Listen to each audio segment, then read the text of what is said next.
Hey guys, my name's Pocket and today we're going to be talking about Morgana. Specifically, we're going to be talking about Morgana support, and once again, as a 101 guide, we're going to be going from the absolute basics all the way up to the niche tips and tricks that are going to really help you master this champion. As usual, if you've got any questions, you should hop into my Twitch. I'll put a link in the video description alongside some timestamps if you want to get to anything specific, and we're just going to get straight into it. And as always, don't forget to like and subscribe if this video helps you out. So to start off, we're going to be talking about Morgana's abilities. Morgana's Q is Dark Binding. This is a projectile snare that has a massive 2 to 3 second root. It will root the first thing it hits, including minions, champions, or neutral monsters, but it can go over walls or through towers. Now this is the bread and butter of Morgana's kit, and it's going to be the ability that you max first every game. It's also going to be the ability that you level at level 1 every game as well. Morgana's W is Tormented Shadow. This is an AoE pool of damage that does up to 10 ticks of damage for its lifespan. This is a great ability to help follow up your Q with damage and also help to wave clear if you need to get the wave shoved in immediately and you want to do AoE damage to the entire wave. You can also use it to poke or proc your support item if you've got a very healthy mana pool and you just want to get some gold, but this isn't really recommended, especially if you've got mana issues. Now this is usually the ability that you'll level last and max last as well. Morgana's E is Black Shield. This is a self and ally targetable shield that absorbs exclusively magic damage. While the shield still has any amount of health, the holder is also completely immune to crowd control. This is a game changer. It gives your allies big shields into AP heavy comps, but also extremely long CC immunity into AD heavy comps that can't blast through that magic damage shield. Because if they do physical damage to a champion that has the shield on them, then it will simply take it off their health and not off the shield and continue to make them crowd control immune. This is the ability that you will level at level 2, as well as the ability that you will max second. Morgana's ult is Soul Shackles. This is her most complex ability, so I'm going to explain exactly how it works, but I suggest you hop in the practice tool, put down a few enemy dummies because it is AoE, and then just have a few practice tries at ulting them all and you'll just kind of see how it works. So to start, Morgana can only use her ult when there is an enemy within range. If there is an enemy within range and you use your ult, you will gain movement speed and latch Soul Shackles to all enemies that are in range, dealing damage and slowing them. Any enemies that are still in range after 3 seconds are dealt even more damage and stunned for 1.5 seconds. This is big in teamfights, but it makes you very vulnerable because the ult range is relatively low and it's in a big circle around you, so you kind of have to get right up in the middle of it despite being a pretty squishy champion, and that's pretty dangerous. Now, we're going to talk a bit more about how to use these abilities and exactly what to build around them, especially with her ult a little later on, but for now, just get comfortable with her in the practice tool and you'll be fine. Now lastly, but certainly not least, is Morgana's passive. Morgana's passive heals you for 20% of the damage your abilities do to champions, large monsters, and large minions. This means buffs the large monsters in each monster camp, the epic monsters like Drake, Baron, or Rift Herald, of course champions, and large minions are cannons or super minions. Also, every time you are healed by this passive, your W, Tormented Shadow, gets its cooldown reduced. It's very important to be aware of this if you're trying to maximize your wave clear, or also your damage on objectives if you're helping your jungler out. So now we're going to talk about Morgana's runes. Typically speaking, in the support role, there are 3 options. These are Airy, Arcane Comet, and Guardian. In my opinion, the Guardian nerfs that have happened in Season 10 have made it pretty unviable on Morgana, and when I look at the stats of pro players and then high level players all the way down to low elo players, Guardian is only a good rune in Platinum. This means that it's bad in Diamond Plus and it's bad in Platinum Minus, but for some reason just in Plat, Guardian is still the best rune. So you can take this into account, and I will show what runes you should use if you do use Guardian, but in my opinion, you should be choosing between Airy and Arcane Comet. So let's start off with the sorcery tree, where we'll have to choose between Airy and Arcane Comet. Now, Arcane Comet is a fantastic keystone. It gives you a hefty amount of damage, and it will always hit if you hit your Q first, because you'll root the enemy in place and they'll be unable to dodge it. Its cooldown also resets with every tick of damage, so specifically with Morgana, it synergizes very well with your W if you use it to follow up a Q, because your W hits will all give your Arcane Comet a little bit of cooldown reduction. Summon Airy is also pretty viable. It does less damage, but it always does damage. It's unavoidable, and it also procs on auto attacks. On top of this, it does give extra shields to your allies that is not just magic specific, so this can also be really good. Personally, the way I choose between these 2 runes is I look at what my team is trying to achieve and also how hard my lane matchup is. Firstly, I think Airy scales better. As the game goes on, your damage is becoming less necessary and it's becoming less important to maximize your damage because your team is doing just so much more than you. Therefore, if you're playing around a super scaling comp, Aerie might be the best pick because it's going to make you the most relevant when your team needs to be the most relevant. However, into very easy comps where you need to dominate your lane and maybe they scale better than you, Arcane Comet is a must because you're going to have to try and get ahead. So that maximized damage and maximizing your own pressure in the lane is really, really important. That being said, into specifically very easy melee matchups, such as Braum, then you might want to take Aerie because you're going to be able to auto attack him a lot. So you're going to be able to get more poke damage with Aerie because it procs on autos, whereas Arcane Comet will not. This sounds pretty complex, and of course it is matchup dependent. It's going to be on you to be looking at your team comp and looking at the enemy team comp. But to simmer it down into just a couple of little rules, take Aerie when you want to scale heavier than the enemy team, and take Arcane Comet when they want to scale heavier than you. Now, of course, both of these keystones give you access to the sorcery tree, which has some really, really good runes for Morgana. We're going to talk about quite a lot of them. So to start off on line 1, I think you should always take Mana Flow Band. Currently, Morgana has a pretty limited mana pool, so this helps keep your mana pool healthy, especially into the late game when it's fully stacked, and it really, really helps you to be able to use your abilities when you need them. Especially recently, Morgana's had a Q buffed and the cooldown is even lower now, so Mana Flow Band is really welcome because you're going to be using abilities more, or at least you can use your abilities more, so you really want to make sure that your mana pool is super healthy. On the second line, we're going to be choosing between Transcendence and Absolute Focus. Typically, I will take Transcendence. Transcendence is great on Morgana, it gives you a good amount of cooldown reduction, as well as being able to build a large number of cooldown reduction items that we're going to talk about in a bit, which means that it converts that excess cooldown reduction into AP.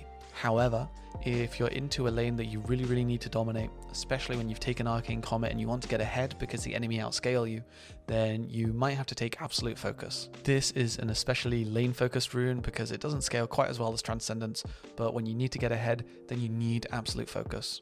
And on the last line, we're going to be choosing between Scorch and Gathering Storm. Typically, I will take Scorch. It gives you a lot more damage in lane, which is when you're most relevant as a support, and it can really help you get ahead. However, when you really do want to scale, and let's say you're into a very, very tough matchup, you're expecting to be shoved under tower, say a Caitlyn and a Zyra who are just going to push in and push you in, and you're not really going to be able to poke them much, so you're not really going to be able to get the most out of Scorch, then I'll be looking towards Gathering Storm. Gathering Storm is a pretty great rune on Morgana. She has great AP scalings. She scales with 70% on all of her abilities except for her Q, which scales with 90% AP.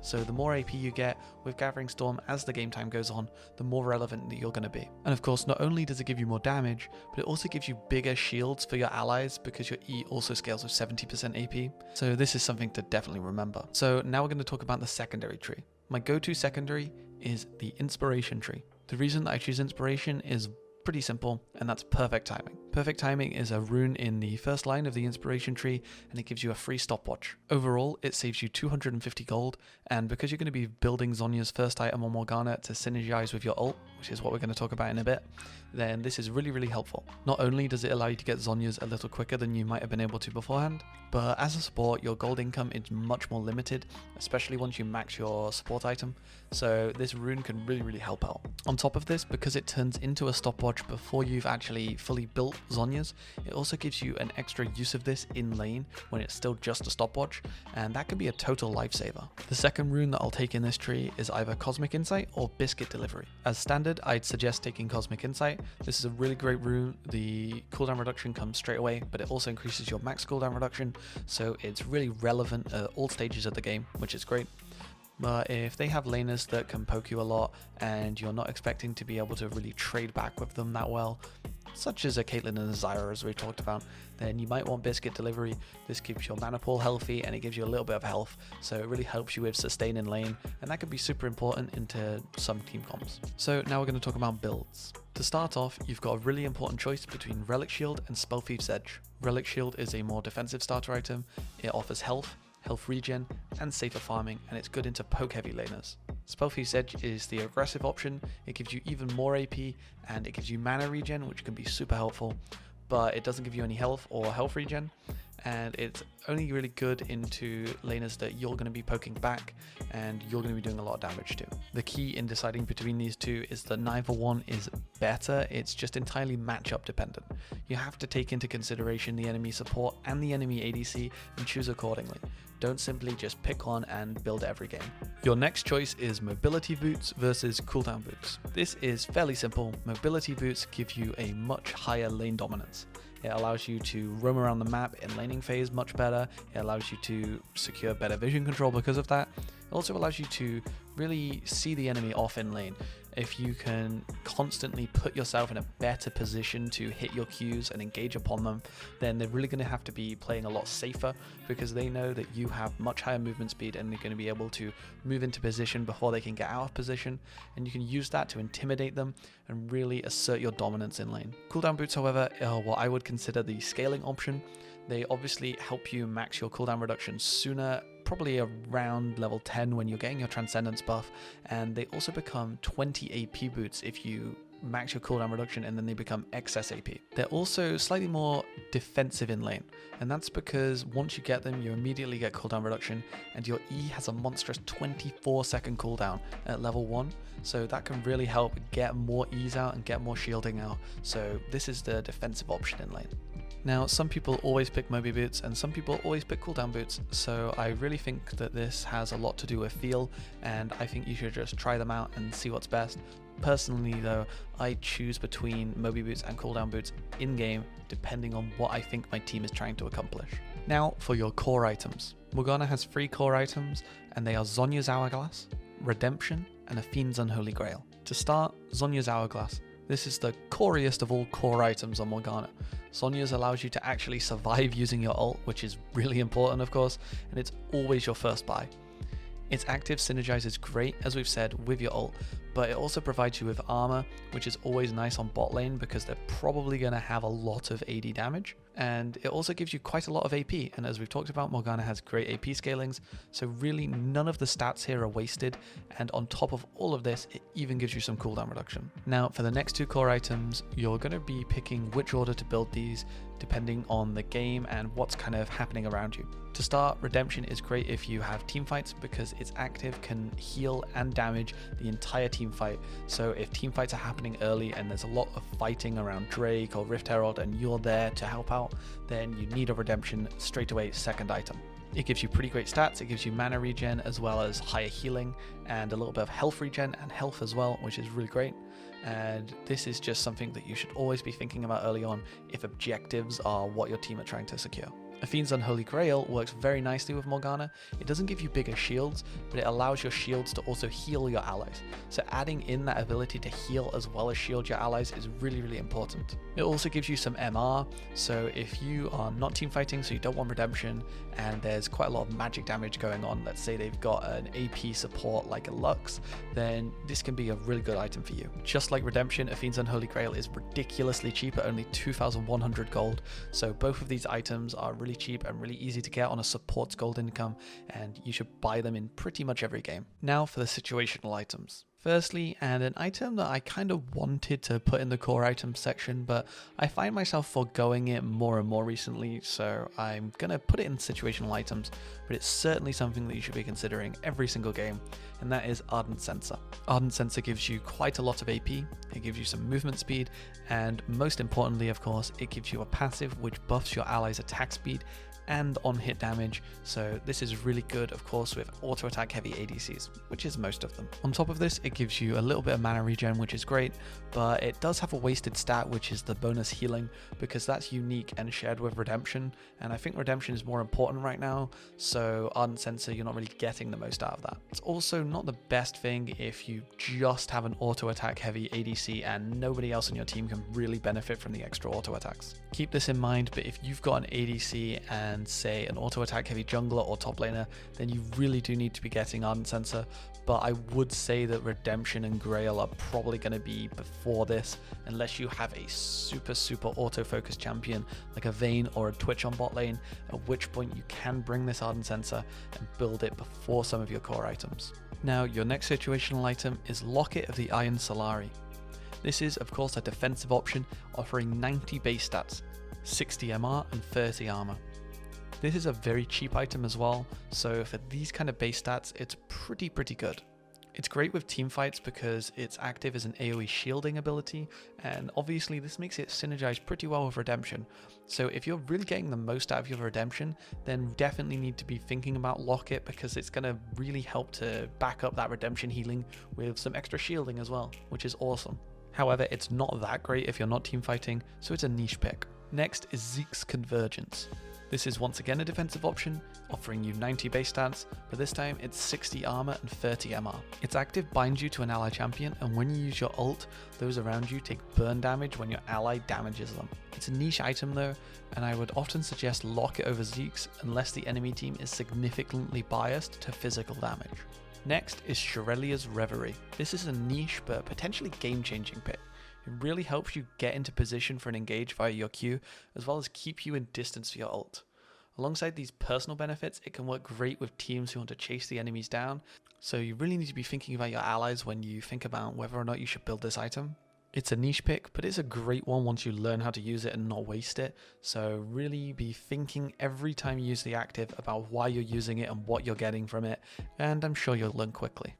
And on top of all of this, while you're building these items, if you're doing well and you're getting ahead, then you need to consider Dark Seal. Especially early on in lane, it's really useful because it gives you mana as well as increased healing from potions. So if you're into a poke heavy team but you're doing pretty well, then this plus refillable potion can be huge in lane. But of course the real benefit is the stacking AP. It can stack up to 40 AP for just 350 gold, which is ridiculously efficient. Like we said, Morgana has solid AP ratios, so this is a super useful item. And to finish off, we're going to talk about a few little tips and tricks that are really going to help you master Morgana. Number 1, using Zhonya's while ulting. As we've talked about, your ult requires you to get up in the thick of it right in the middle of the enemy team, and this makes you very vulnerable. By using the Zhonya's active ability to put yourself in stasis, this will really help you survive. It's best to use it as late as you can here, because the tethers will still activate, stun and damage the enemies while you're in stasis, so you want to be using it as late as possible so that you can definitely finish your ult instead of just getting deleted as soon as you exit Zhonya's. Number 2, using your W. As we said, your W gets its cooldown reduced every time you heal from your passive. Because you can heal from large monsters in the jungle, this means that when you're attacking Drake or Baron or Rift Herald with your team, you can just keep slamming down Ws because you're constantly getting resets from the W's damage itself, and this means that you can really up your damage on these objectives. You can also use it to help wave clear when there's a cannon or super minion in the wave. A little tip here is to not attack the cannon or super minion if you're just using it for wave clear, as this means that you can keep slamming down W's to kill everything else and then just focus on the cannon.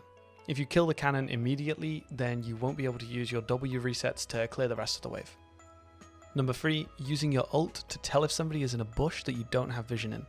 So as you can see here, my ult cannot be used because nobody is near me. But if I walk up to this bush, suddenly my ult can be used. Now I do not have any vision in this bush, but we know therefore that there must be an enemy champion within range of my ult. And of course, when we use our ult, we get vision of all the enemy champions we hit.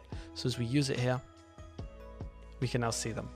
This can be really important if you've got some laners that are hiding in bushes or really just trying to sneak up on you. So use this wisely, and always be aware that if your ult can be activated, then somebody must be near you, vision or no vision. And our final tip is that you can use your E on the profile icon above the minimap of the champion that you want to shield. So this can be super useful in hectic team fights where you really want to make sure that you're shielding the right person, and it's something that you should know for pretty much every enchanter that can cast a heal or a shield on an allied champion. And we're done. Thank you very much for watching. I really hope this has been helpful, and if you liked it, please do give me a thumbs up. And if you've got any questions or you want to ask me anything, then leave a comment or hop into my Twitch. I'm live every Thursday to Sunday. Oh,